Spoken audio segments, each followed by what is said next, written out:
다시 살아나셨으며 하늘에 오르시어 전능하신 아버지 하나님 우편에 앉아 계시다가 거기로부터 살아있는 자와 죽은 자를 심판하러 오십니다. 나는 성령을 믿으며 거룩한 공교회와 성도의 교제와 죄를 용서받는 것과 몸의 부활과 영생을 믿습니다. 아멘. 다 함께 찬송가 438장 같이 찬양하겠습니다. 찬송가 438장입니다.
아멘. 오늘은 공동체 성경 읽기 누가복음 24장 말씀입니다.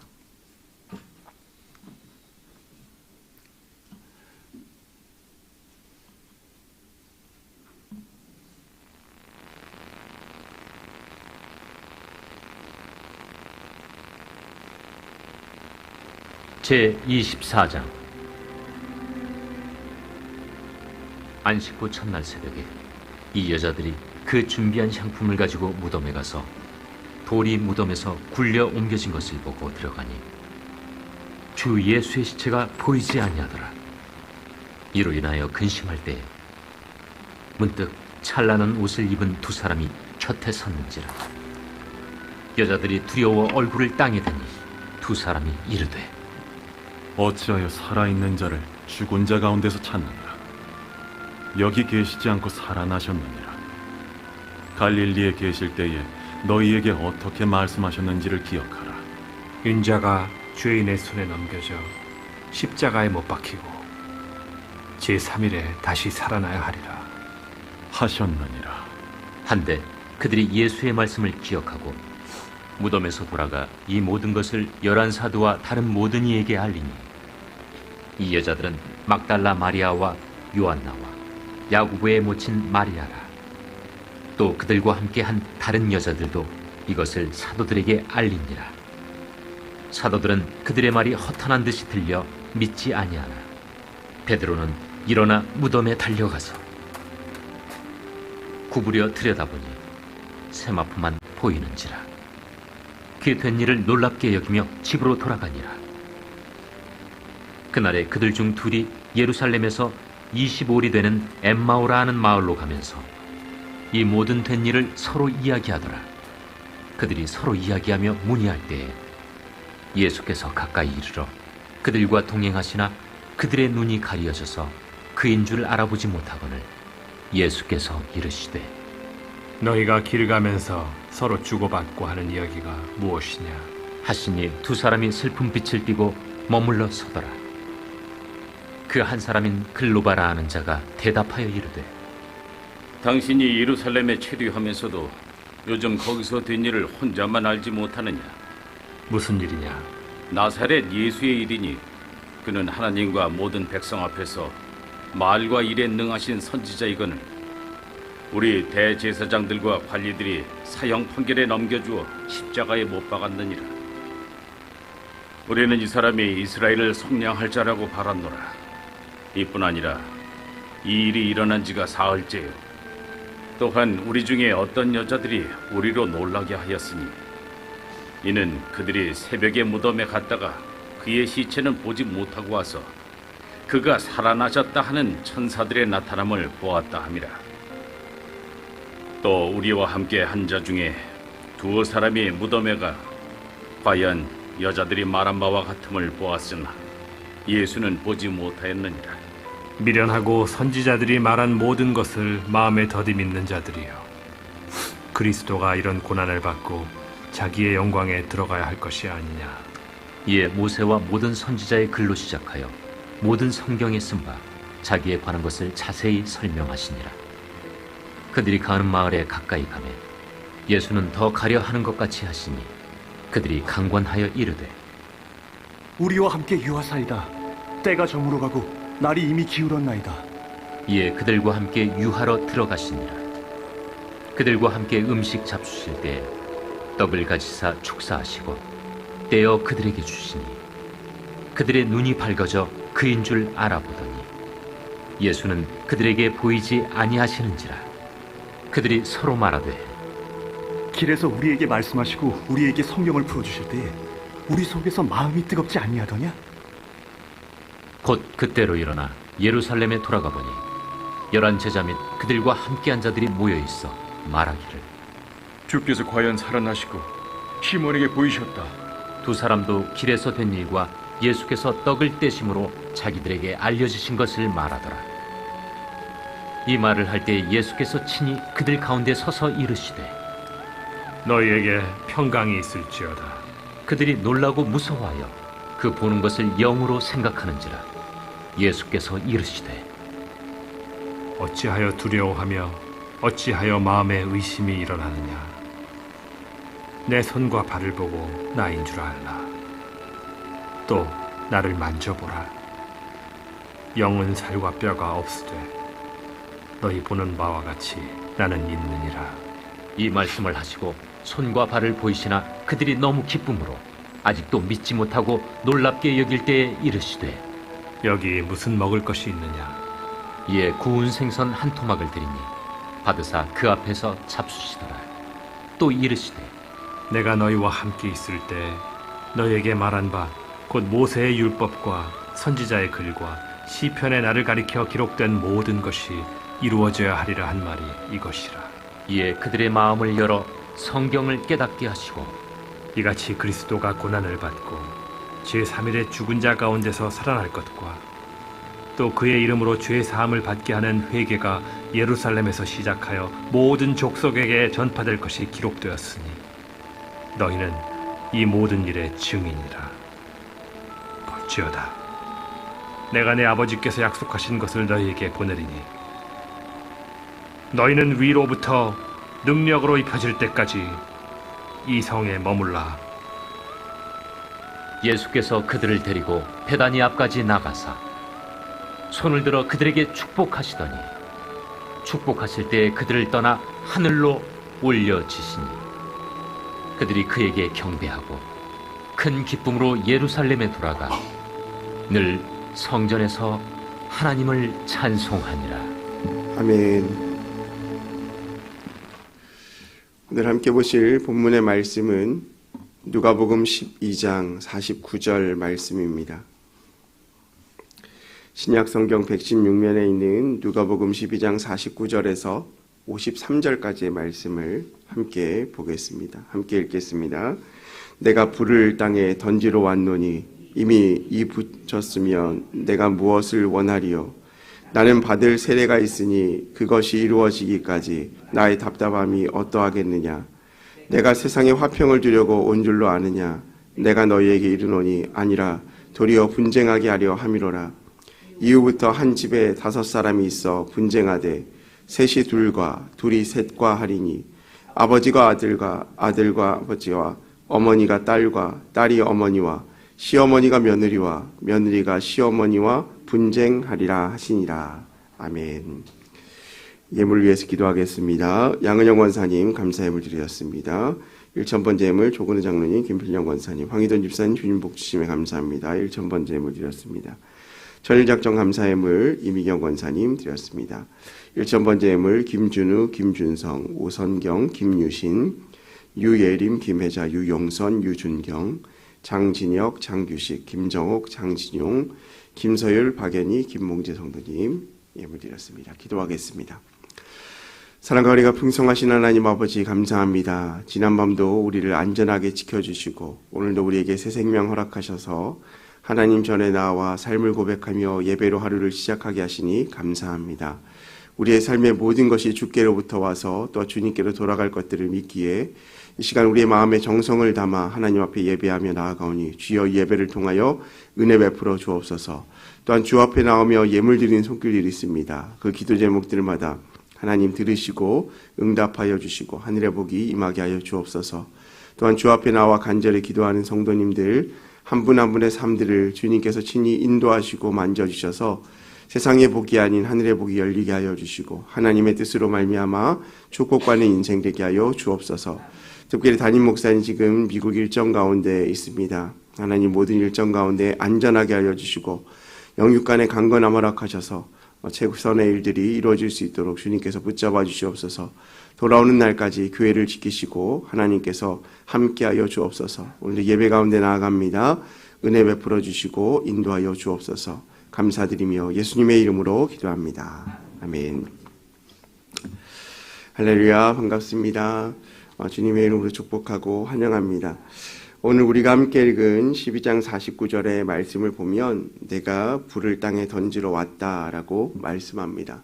그리고 49절 이하의 말씀을 보면 이전에 예수님께서 백성들에게 또한 제자들에게 얘기했던 축복의 말씀보다는 불로 인한 심판의 말씀 그리고 징계의 말씀을 전하고 있습니다. 그리고 그 집안에도 둘이 셋이 그리고 셋이 둘이 분쟁하게 되는 그러한 일들을 이야기하고 있습니다.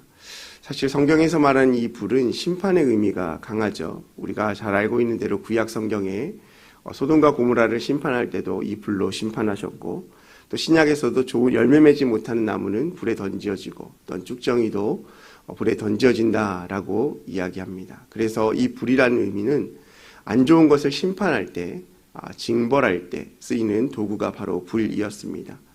그런데 오늘 예수님께서 오늘 이 말씀을 통하여서 또 불에 대한 심판에 대한 말씀을 하고 있는 것이죠. 그런데 우리가 이전에 예수님의 사역을 생각해 보면 오늘 이 불에 대한 말씀은 조금 다른 모습으로 비추어집니다. 왜냐하면 우리가 잘 알고 있는 것처럼 예수님께서 이 땅 가운데 오신 목적은 심판을 위해서 오신 목적이 아니라 심판 가운데 있는 우리를 구원하시기 위해 오셨다라고 말씀하셨기 때문입니다. 그래서 우리가 잘 알고 있는 요한복음 말씀을 통하여서 내가 온 것은 양으로 생명을 얻게 하고 또 풍성한 삶을 얻게 합니다라고 말씀하셨습니다. 그리고 죄인들을 구하러 오셨다라고 말씀하셨기 때문입니다. 어쩌면 예수님께서 이 땅 가운데 오신 목적은 불을 던져주기 위함이 아니라 이 불 가운데 있는 불로 심판받을 수밖에 없는 그런 저주받은 인생 가운데 새로운 생명과 풍성한 삶을 얻기 위함이다라는 것을 우리가 인식하고 있을 때 오늘 예수님께서 49절부터 53절 가운데 말하는 이 분쟁과 불을 던지러 왔다는 이 말은 언뜻 이해가 잘 되지 않는 본문이기도 합니다. 그런데 이렇게 생각해 보면 또 이해가 잘 됩니다. 제가 기사를 검색하다가 그 도자기를 만드는 도공들이 이 도자기를 깨는 이유를 이렇게 본 적이 있어요. 많은 사람들이 이 도자기 만드는 곳에 도공 옆에서 구경을 합니다. 그리고 이내 작품이 나왔는데요. 일반 사람들이 보기에는 너무나 아름다운 작품이에요. 참 예쁘다, 잘 만들었다, 얼마나 고생했을까 이렇게 생각할 때 도공이 그 도자기를 잘 둘러보더니 이내 망치를 가지고 와서 깨버리는 거예요. 옆에 있는 사람들의 반응이 어떨까요? 아깝다, 놔주지, 왜 깨나 저걸, 나라도 갖고 갈 걸, 이런 생각을 하는 거죠. 작품을 만드는 이 작가와 또 옆에서 지켜보는 사람들의 모습이 다르다라는 거죠. 더 좋은 작품을 만들기 위해서, 어쩌면 최선의 작품을 만들기 위해서 그곳에 마지막 직인을 찍고 또 마지막 그것을 하지 않는 모습들을 보게 됩니다. 제가 예전에 사역하던 교회에 화가 한 분이 계셨어요. 아주 유명한 화가분이셨는데 국립미술관에서 작품전도 하고 해외에 많은 초청도 받고 또 대학교 교수시기도 했는데, 그래서 교회에서 체육대회가 열리면 경품을 찬조하잖아요. 근데 그 장로님께서 항상 자신이 그린 그림을 한 폭씩 이렇게 내세요. 그러면 모든 교인들이 가장 받고 싶어 하던 1등 선물이 뭐냐면 그 그림이에요. 제가 왜 그렇게 그림을 좋아하세요? 라고 보면 그림도 잘 그리시지만 농담으로 어떤 분이 그러시더라고요. 갖고 있으면 돈이 돼요. 이렇게 얘기하더라고요. 그런 것 같아요. 그런 마음이죠. 근데 그 장로님이 특이한 건요, 체육대회에 내는 그림은 본인이 원래 그린 그림을 안 그리세요. 원래 그린 그림이 화폭이 있는데 꼭 체육대회 때 경품으로 내는 그림은 자신이 예수님을 그리세요. 예수님을 그린 그림을 내고 거기다가 이제 자기 도장을 찍어서 이렇게 내셔서 사실은 세상적인 가치로는 판단할 수 없는 그림이에요. 그럼에도 불구하고 사람들이 누가 그렸느냐, 그분이 그렸다라는 그것, 그리고 그분이 그려서 이 도장을 찍어서 그 그림이 나에게 있다라는 그것만으로도 참 기뻐하더라고요. 자, 보세요. 작품을 만드는 작가는요, 한 점도 소홀하게 그리지 않아요. 수만 번 스케치를 했다 지우고 또 도공도 그 작품을 깨는 이유는 내 생에 가장 귀중한 작품을 만들기 위해서 그 일을 한다라는 거죠. 근데 주위에서 보는 사람은 저 사람이 만들었기 때문에, 누군가 했기 때문에 그 자체가 소중하다라고 얘기하는 거예요. 그러니까 똑같은 상황 가운데 판단하는 기준이 다르다라는 것을 생각하게 되는 거죠. 다시 말하면 예수님께서 오늘 49절부터 53절 가운데 불로 심판하겠다라는 메시지를 전달하고 있지만, 이 메시지 안에는 두 가지 이중적인 메시지를 포함하고 있다는 것을 우리가 생각해야 됩니다. 아까도 서두에서 얘기했지만 예수님께서 이 땅 가운데 오신 목적은 풍성한 삶을 허락하시고 죄인들을 구원하시기 위해 오셨다라고 얘기했어요. 그런데 오늘 말씀은 불로 심판하시겠다라고 얘기했어요. 그러면 두 가지 의미가 있다고 했는데 어떤 의미죠? 예수님께서 이 땅 가운데 오실 때 누군가는 그 풍성한 삶을 얻을 것이고 누군가는 불로 심판당할 것이다라는 것을 말씀하고 싶으신 거예요. 그러니까 오늘 말씀을 보면 예수님께서 분명 하나님께서 세상에 보내시는 것은 심판함이 아니요 그로 말미암아 세상을 구원을 받게 하렴이라고 요한복음에도 말씀하셨고, 또 반대로 내가 심판하러 이 세상에 왔으니 보지 못하는 자들은 보게 하고 보는 자들은 맹인이 되게 하려 함이라고 요한복음 9장 말씀을 말씀하세요. 자, 보지 못하는 자들을 보게 한다는 것은 죄인들을 얘기하는 거고요. 보는 자들이 맹인이 되겠다는 것은 당신의 율법주의자들, 율법 가운데 가려져서 하나님의 온전한 뜻을 알지 못하는 자들에게 그들이 맹인이 되고 교만한 자들의 심판하는 그런 메시지를 허락하셨다라는 거죠. 그래서 천국의 복음은요, 간단해요. 어떤 말씀입니까? 회개하라, 천국이 가까웠느니라. 이 메시지 안에 누군가는 이 말씀을 듣고 회개하는 자가 있고, 또 누군가는 이 말씀을 듣고 에이 거짓말이야, 천국이 어딨어, 세상 가운데 잘 살면 되지 라고 생각한다라는 거예요. 그래서 우리가 예수님께서 이 세상에 내가 불을 던지러 왔노라 라고 오늘 49절에 말했는데, 그 불을 던지러 왔다라고 한다면 우리가 생각할 땐 그런 생각을 할 수 있는 거죠. 멀쩡한 세상에 예수님께서 왜 불을 던지시는 걸까? 이 세상을 이렇게 완성하려고 얼마나 노력하면서 우리가 애썼는데 그렇게 할까 생각하는 거예요. 우리가 신자들이요, 흔히 생각하는 예수님에 대해서 바라는 것은 이런 하나님이에요. 이런 예수님이에요.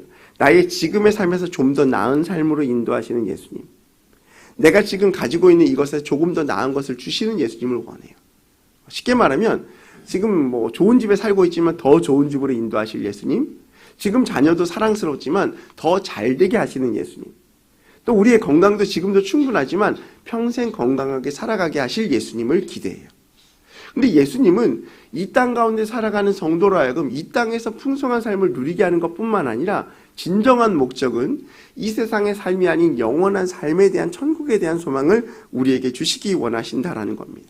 그러니까 이 불로 심판한다라는 것은 뭐냐면 우리가 이뤄놓은 이 세상의 삶이 곧 마감하고 영원한 천국의 삶, 영원한 세상의 삶을 열어주시겠다라는 말로 대변하는 거예요. 자, 그러니까 세상 사람들이 이 불을 심판의 의미로만 바라면 하나님 왜 나에게 이런 심판을 주십니까? 이런 고난과 역경을 주십니까? 라고 얘기할 수 있지만 이 불의 심판이 이후에 영원한 천국의 삶을 알고 있다면 이 불의 심판은 결국 우리에게 멸망과 죄악과 심판의 의미가 아니라 새로운 세상, 영원한 삶이 열리는 새로운 이데아가 되어진다라는 것이죠. 여러분, 어쩌면 예수님은 우리를 이 세상의 삶이 아닌 생명의 나라로 옮기시기 위해서 이 땅 가운데 오셨습니다. 그렇게 하기 위해서 불로 태워버리시겠다라고 말씀하고 있는 것이죠. 그래서 예수님께서 오늘 50절 말씀에 뭐라고 말하냐면 나는 받을 세례가 있으니 그것이 이루어지기 전까지 나의 답답함이 어떠하겠느냐라고 말씀하세요. 예수님께서 받을 세례가 뭘까요? 물론 예수님께서 사역을 시작하기 전에 세례 요한으로부터 세례를 받았지만 오늘 여기서 말하는 헬라에 말하는 이 세례는 집내 세례라고도 번역하지만 헬라어의 의미로 보면 이것은 큰 재앙으로도 대변해요. 그러니까 여기서 말하는 세례를 다른 말로 해석하면 내가 곧 받을 재앙과 고통이 있다라는 의미로 해석할 수 있어요. 그 말은 무슨 말입니까? 예수님께서 곧 나도 내 자신이 고난을 받을 거야 라고 말씀하시는 거예요. 그러니까 그 고난을 받아야만 어떻게 되어집니까? 십자가의 사건이 이루어지고 십자가의 사건을 통해 어떻게 됩니까? 우리의 본질적인 죄악의 문제가 해결된다라는 거예요. 그러니까 예수님의 답답함이 뭐냐면 아직 이루어지지 않을, 아직 완성되지 않은 하나님 나라를 위해서 내가 끊임없이 달려가고 이 상황이 얼마나 답답하겠느냐는 거예요.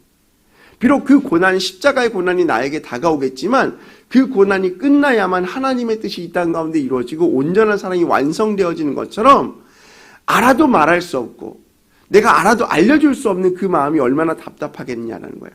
그러니까 이 불의 심판을 단순한 재앙으로 느끼지 말고 그것을 알아라는 거죠. 그러면서 51절 말씀에 뭐라고 말합니까? 내가 세상에 화평을 주려고 온 줄 아느냐? 내가 너희에게 이르노니 아니라 도리어 분쟁하려 함이라 말합니다. 아까 요한복음 9장 39절 말씀을 제가 인용하면서 내가 심판하러 이 세상에 왔으니 보지 못하는 자들을 보게 하고 보는 자들은 맹인이 되려 함이라 라고 말했는데 그 안에는 심판의 의미도 있지만 분리의 의미도 있어요. 어떤 사람은 구원받고 어떤 사람은 심판을 받는 사람, 어떤 사람은 눈이 멀었지만 다시 눈을 뜨게 되고 어떤 사람은 눈 뜨고 있는 것 같으나 맹인이 되는 것. 오늘 52절과 53절 말씀에도 그것을 말씀하는 거죠. 51절 가운데 분쟁하려 함이다 라는 의미를 갖고 있지만 사실 이 분쟁은 다른 말로 하면 디비전, 분리라는 의미예요. 나눠 놓는다라는 거예요. 그러니까 이 사람과 이 사람, A와 B를 나눠 놓는다는 거죠. 그래서 52절과 53절 말씀이 뭐라고 말합니까? 한 집에 5사람인데 셋과 둘이 셋이 나눠질 것이고 또한 아버지와 아들과 아들이 아버지와 며느리, 어머니와 딸과 어머니가 시어머니와 며느리가 시어머니와 분쟁하느니라 나누어진다라는 거예요. 여기서 분쟁은 다툼이라고 해석하기보다 나누어졌다라고 생각하는 것이 맞아요. 그러니까 무슨 말입니까? 하나님의 불로 심판이 임하게 되어지면 A와 B가 나누어진다라는 거예요.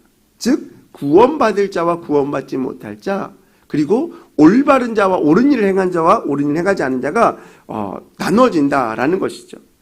사랑하는 성도 여러분, 예수님께서 오늘 사람들에게 불을 던지러 왔고 분쟁을 일으키러 왔다, 세상을 분리시키러 왔다라는 그 의미가 무엇입니까? 하나님의 때가 곧 이르렀음을 말씀하고 있는 것입니다. 그렇기 때문에 이 예수님의 심판과 구원의 이중적인 메시지를 우리는 온전히 들을 수 있어야 합니다. 왜 하나님은 나를 힘들게 하지? 왜 불러 심판하리려 하시지? 이 세상을 다 싸매어 주시고 다 이끌어 가셔야지라는 의미보다 이 땅 가운데 분명한 것은 하나님의 심판이 반드시 임할 거라는 사실이에요. 하지만 예수 그리스도가 오심으로 말미암아 그 기회의 시간이 우리에게 늘어났고 그 기회의 선택이 우리에게 주어졌고 우리가 분쟁함을 통하여서 하나님께로 나아갈 수 있어야 함을 우리에게 기회를 열어주신 축복의 은혜임을 기억할 수 있어야 합니다. 그렇기 때문에 오늘 이 불로 우리에게 주시는 이것은 우리에게 심판의 의미보다 우리에게 평화와 회복의 의미임을 기억하시기 바랍니다. 왜 그렇습니까? 우리는 예수님의 그 불의 의미를 알고 있기 때문에 그래요.